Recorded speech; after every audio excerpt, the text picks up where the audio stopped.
हरिओम. कल्पवृक्षाच्या छायेखाली साधकांचा आत्मसंवाद या कार्यक्रमामध्ये आपलं सहर्ष स्वागत. आपण संवाद साधत आहोत अर्चना चिटणीस काकू यांच्याशी. हरिओम चिटणीस काकू. हरिओम. हरिओम. चिटणीस काकू, मागच्या भागामध्ये आपण बोलत होतो तुम्ही रात्री ध्यानाला बसायचा आणि तुम्हाला दिव्य अनुभव यायचे. हो. तर त्यातला दिव्य अनुभव कुठला? एकदा असा मला ध्यानाला बसल्यानंतर, डोळे मिटल्यानंतर ओंकार वगैरे घेतला. आई म्हणायच्या 11 वेळा हे म्हणायचंय. महामृत्युंजय मंत्र म्हणायचा. 3 ओंकार घ्यायचे आणि मग ध्यानाला बसायचं. म्हणजे हे होईल, तुझ्या भोवती कवच निर्माण होईल. मी संकल्प केलेला आहेच. स्वामीजींना सांगितलेलंच आहे. तर एकदा असं दिसलं, की असं सोनेरी चकचकीत काहीतरी दिसायला लागलं. म्हटलं मी देवाचं ध्यान करतेय आणि मला हे असं जरीसारखं काय दिसतंय? पण म्हटलं आपण बघूया काय आहे ते. मी अशी माझी नजर वर-वर, पुढे-पुढे सरकवत गेले. तर तो एक दिव्य महाल होता.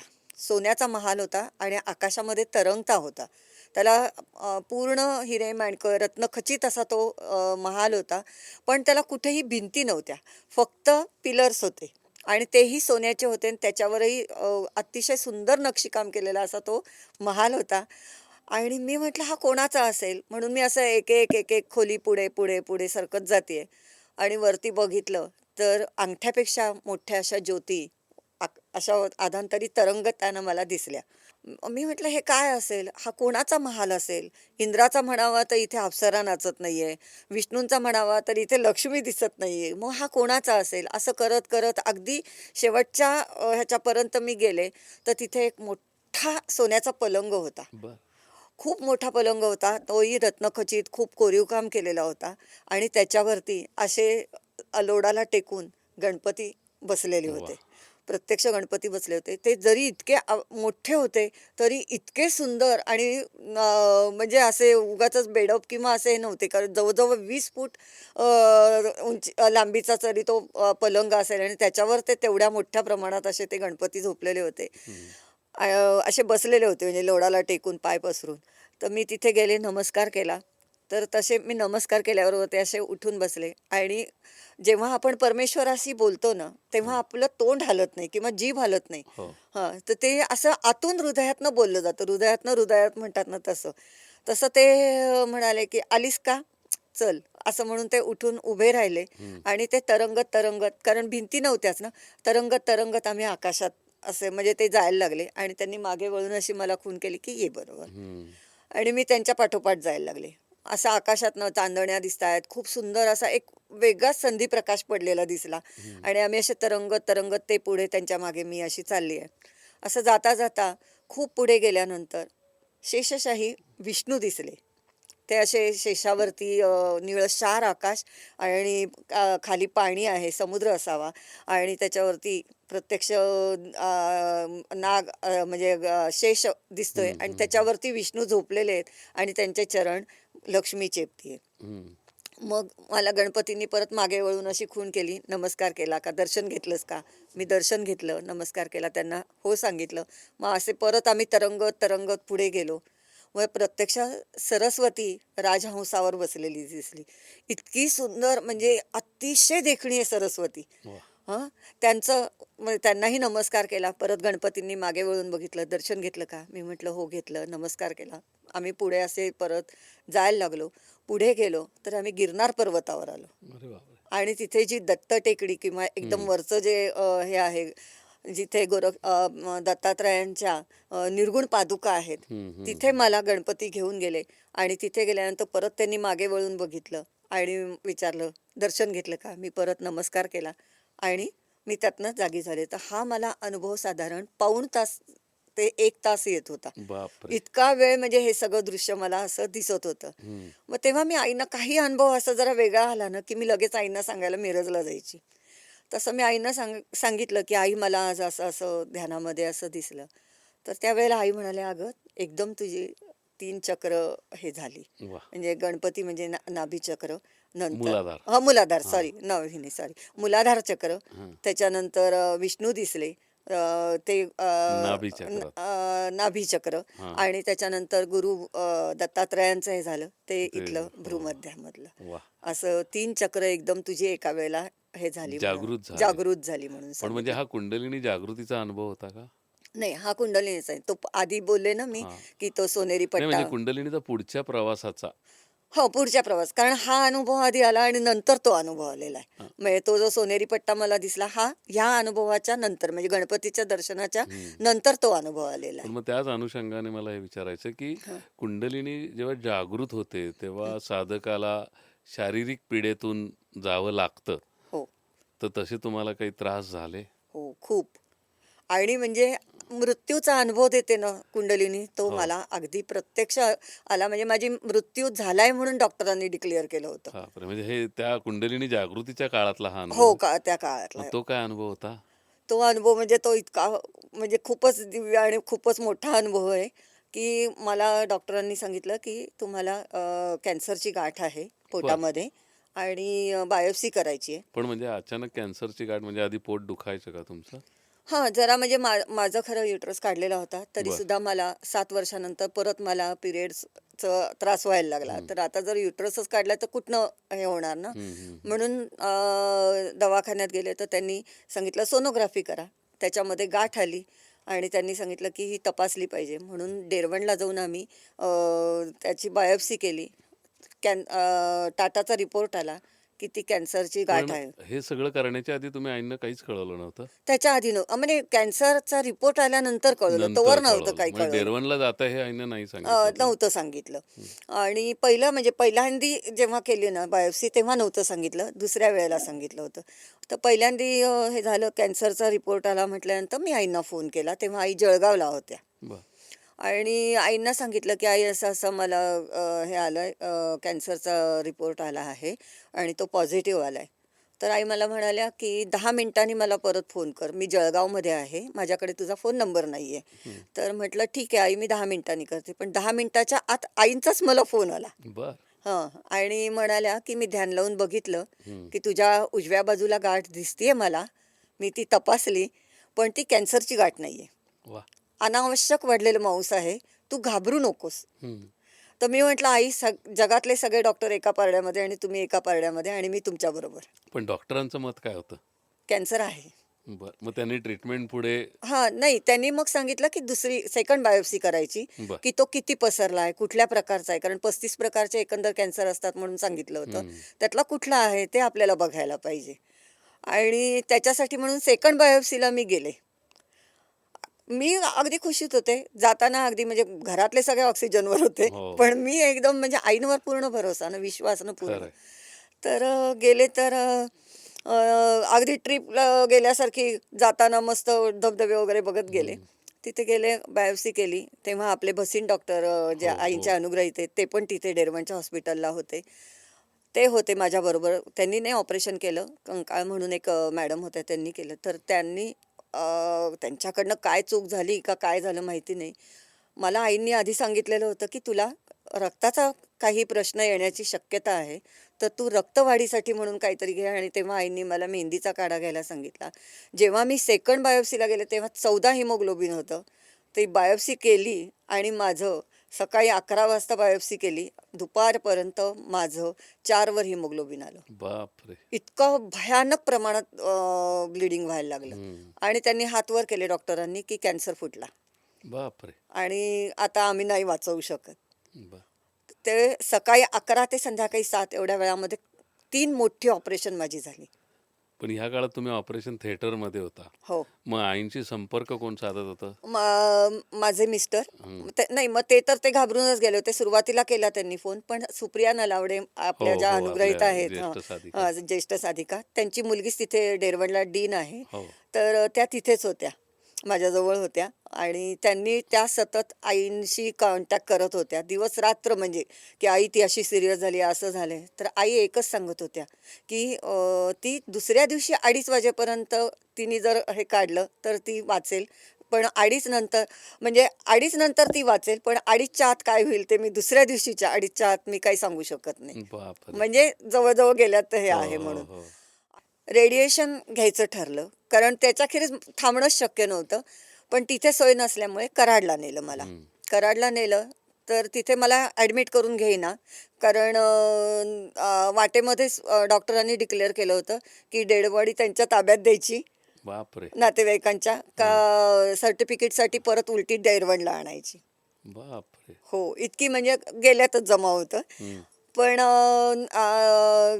शेवटी असं ठरलं, की डेरवणलाच परत न्यायचं. परत तिथे एक ऑपरेशन करायचं आणि मग परत कराडला आणायचं. म्हणजे तुम्ही कराडला गेलाच नाहीत. आधी गेलोच नाही. हां. मग नंतर तिथे हे केल्यानंतर परत आय-सी-यूची स्पेशल ॲम्ब्युलन्स करून मला कराडला आणलं. तिथे मला ते ॲडमिट करून घ्यायला तयार नाही. कारण का तर त्यांच्याशी सतत फोनवर कॉन्टॅक्ट चालले होते, की असा-असा सीरियस पेशंट पाठवतोय म्हणून. तर त्यांनी मला कोरायडरमध्येच स्ट्रेचरवर असं ठेवून दिलेलं होतं, की गेलं की असंच आता बाहेर काढायचंय. बापरे! हां. पण तिथे माझे मिस्टर आणि सगळ्यांनी सांगितलं, की ॲडमिट तरी तुम्ही पलंग तरी तिला द्या, असं बेवारशासारखं बाहेर ठेवू हं, नका. हं. मग तिथे ठेवलं. पण मी नंतर 2:30 वाजून गेले होते दुपारचे दुसऱ्या हं, दिवशीचे, हं, हं. ह्या सगळ्या गोंधळामध्ये आणि मी एकदम टकाटक ओके झालेली होती आईंच्या कृपेने. म्हणजे म्हणजे डॉक्टरांसाठी तर शॉक हो, असेल. शॉक होता. कारण म्हणजे त्यांचा विश्वासच बसत नव्हता. आणि माझा इतकं आईंवरती हे होतं ना, की एक क्षण असा आला होता, की जेव्हा डॉक्टर सांगत होते, की आता डेड बॉडी त्यांच्या ताब्यात द्यायची का? त्या क्षणी मी आईंना प्रार्थना केली, की आता मला सगळ्याचा विसर पडू दे हं, आणि आता मला फक्त तुमचं स्मरण राहू दे. हं. आणि खरोखरी बटन दाबल्यानंतर जसा दिवा लागतो, विझतो, तसे माझे सगळे विचार थांबले होते आणि फक्त आईंचं स्मरण मला होतं. वाह! पोटातनं म्हणजे फक्त मंद श्वास होता आणि त्याच्यावरती आईंचं स्मरण म्हणजे नामस्मरण चालू होतं. वाह! ओम सद्गुरू माऊली एवढंच. क्या बात है! हो. म्हणजे गुरुकृपा ही केवलम म्हणजे आई ह्या सगळ्या प्रोसेसमध्ये तुमच्यावरती अगदी बारकाईने हो, लक्ष हो, ठेवून होत्या हो, हो. आणि त्याच्यानंतर डॉक्टरांनी तपासणी पण केली असेल. हो, तर मग हो. त्यात काय आढळलं? नाही मग त्याच्यानंतर टाटाचा रिपोर्ट परत आला हां. सेकंड बायोप्सीचा, की अनावश्यक वाढलेलं मांस होतं आणि डॉक्टरांची चुकी झाली. 1 इंच हृदयाला रक्तपुरवठा होणारा व्हॉल्व्ह कापला गेला. त्याच्यामुळे एवढं ब्लिडिंग झालं. बापरे! हो, पण हे एवढी मोठी हो, गंभीर चूक आपण म्हणूयात. हो, पण केवळ आईंमुळे तुम्ही हो. त्या वाचलं. प्राणाच्या हो, संकटावरनं हो, निभावून गेलात. हो, हो. पण तुम्ही म्हटलात हा कुंडलिनीशी संदर्भित कसा अनुभव आहे? हो, म्हणजे कुंडलीनी तुमचं सगळं एकतर म्हणजे आई म्हणाल्या ना, की पूर्ण बॉडी वॉशच झाली. कारण माझं ओ निगेटिव्ह ब्लड ना, हो. तर मला ब्लड मिळत नव्हतं. आईंच्या कृपेने रात्री 12 नंतर म्हणजे मला सकाळी 11 वाजता ब्लड पाहिजे होतं. ते रात्री 12 पर्यंत मिळालं नाही. अचानक 6 जण असे तयार झाले, की त्यांनी मला ओ निगेटिव्ह ब्लड दिलं. पण ते देऊन सुद्धा माझं हिमोग्लोबिन वाढेना म्हटल्यानंतर पॉझिटिव्ह दिलं. हं. मग आई म्हणाल्या, "बॉडी पूर्ण वॉश झाली तुझी आतून." वाह! कारण 8 दिवस माझं पॉझिटिव्ह ब्लड ग्रुप होता. 8 दिवसानंतर परत माझं माझं रक्त तयार व्हायला लागलं, तेव्हा हं. निगेटिव्ह. म्हणजे हा केवढा मोठा चमत्कार आईंनी केलाय अगदीच बघा. खरं, अगदीच म्हणजे खरं. किती कशा निसर्गाच्या आणि सगळ्याच्या बाहेर जाऊन गुरुची शक्ती ताकद करते. अगदी बरोबर आहे, अगदी बरोबर हां, आहे. आणि याच्यानंतर तुम्ही आईंना जेव्हा प्रत्यक्ष भेटला असाल, हां. या अनुभवानंतर तुम्ही मृत्यूला टक्कर देऊन आलेला हो, आहात हो. आणि त्याच्यानंतर आईची एक समोरासमोर भेट झाली असेल, ती भेट कशी होती? ती भेट म्हणजे आईनं हे झाल्या म्हणजे मला सांगितलं होतं, "साताऱ्याला यायचं नाही 6 महिने." बरं. कारण एक तर खूप ओळखी आहे आणि मग लोकं भेटायला येतील, त्रास होईल, तेवढी ताकद नाही. हं. आणि खूप आईंनी ना फोन जवळ-जवळ 35 मिनिटं आई माझ्याशी फोनवर बोलत होत्या, की मी आता काय काळजी घेतली पाहिजे? बरं. कसं वागलं पाहिजे? का म्हणजे पाणी प्यायचं झालं तरी अर्धाच पेला भरायचा. तो पेला पण भरायचा नाही म्हणजे तेवढं पण जड उचलायचं नाही. वाह! कारण म्हणे मला 1 महिना तुझ्याभोवती परत ती काळी शक्ती वावरताना दिसतीये. बापरे! काळ्या दोऱ्यांनी तुला पूर्ण बांधलेलं मला दिसतंय. म्हणजे ते पूर्ण नष्ट होईपर्यंत तू तुझी काळजी घेतली पाहिजे. मग ती काय घेतली पाहिजे हे सगळं आई मग ते सांगत 1 होते. महिना तुम्ही केला असेल हां हो, आणि हो, त्याच्यातनं तुम्ही बऱ्या झाला असाल आईंच्या हो, कृपेने. हो. पण ती काळी शक्ती काय होती? याच्याबद्दल आई काही बोलल्या? नाही मृत्यू. मृत्यूच हो, होता. मृत्यूच होता तो. कारण मला म्हणजे त्या ह्याच्यामध्ये जेव्हा मी बेशुद्ध कोमामध्ये होते, त्यावेळेला मला आकाशातनं निळाशार आकाश आणि वरनं एक असा सोनेरी रंगाचा पाश. तो असा काळा वगैरे काही दिसला नाही. असा तो पाश माझ्याकडे प्रचंड वेगाने येतोय आणि चौघंजणं, ती माणसं दिसत नव्हती मला, कोण आहेत ते दिसत नव्हते.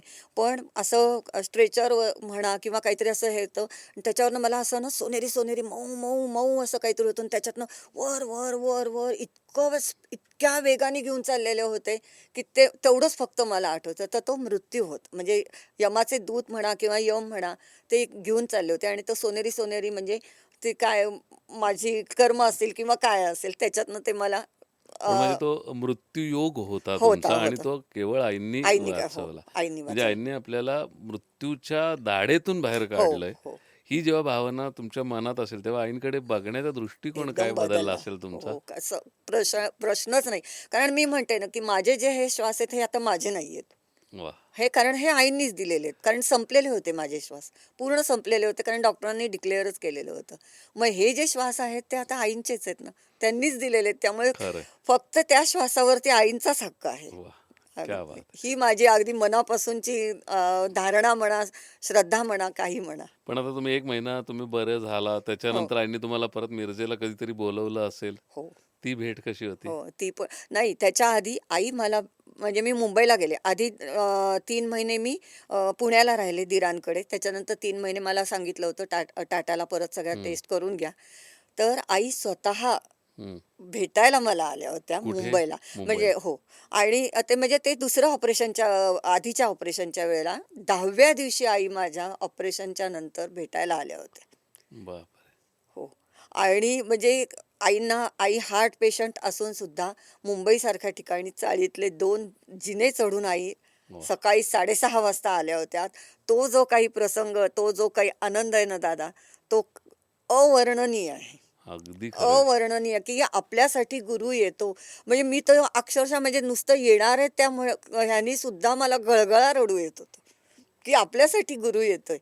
अगदी खरं आहे. काय तो जो आनंद असतो ना, म्हणजे कुठे मिरज, कुठे त्यांचं हो वय ना. काय आणि हे तरी सुद्धा खास भेटायसाठी म्हणून आणि हे येतात. केवढं दिव्य प्रेम. हो, केवढं प्रेम. म्हणजे त्यांना कळतंय सगळं, पण हो, तरी भेटायची ती एक हो, इच्छा आहे, हो, की बाबा हो, माझी हो, साधी काय, माझी हो, शिष्य आहे, हो, हो, हो, माझं मूल आहे. हो, तर अगदी. खरंच ही हो. थोरवी म्हणजे त्यांची शब्दात मांडणं शब्दाच्या पलीकडची आहे. अगदी खरं आहे. मग त्या 10व्या दिवशी आल्या.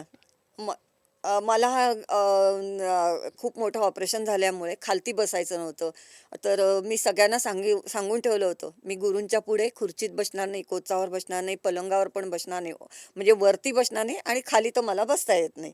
तुम्ही कोणीही म्हणजे सगळ्या नातेवाईकांना घरी जे होते त्यांना सांगितलेलं होतं. आणि आल्यापासून आईसारखा म्हणत होत्या, "अगं तू बस, तुझं आत्ताच ऑपरेशन झालंय, तू केवढी वीक झाली आहे." तर मी म्हणत होते, "आई नाही मी मी म्हणजे नाही असं म्हणत नव्हते त्यांना. पण मी तिथनं लगेच कुठेतरी बाजूला निघून जायची. मग परत त्या हाक मारायच्या. तर मी बसत नाही असं म्हटल्यानंतर त्यांनी मला असं हाताला धरून ओढलं आणि ये आणि असं मला जवळ घेतलं आणि मला कुशीत घेतलं अगदी. हं. तो जो काही स्पर्श किंवा तो जो काही आनंद आहे ना दादा, वाह! नाही मी म्हणजे खरंच नाही सांगू शकत काय तो आनंद होता. खरं आहे, खरं आहे. खरंच म्हणजे नाहीच शब्दाच्या पलीकडे. मग त्यांनी असं मला जवळ वगैरे घेतलं. मग म्हणाल्या की "काळजी करू नको." मग ह्यांना सांगितलं माझ्या मिस्टरांना, की "तिला आता इतकं तिचे हॉस्पिटल आणि हे झालंय. आता हं. 1 महिना माझ्याकडे तिला ॲडमिट करा" म्हणाले. बरं. "इतके दवाखाने ॲडमिट केलेत, आता माझ्याकडे ॲडमिट करा" हं. म्हणाले. हं.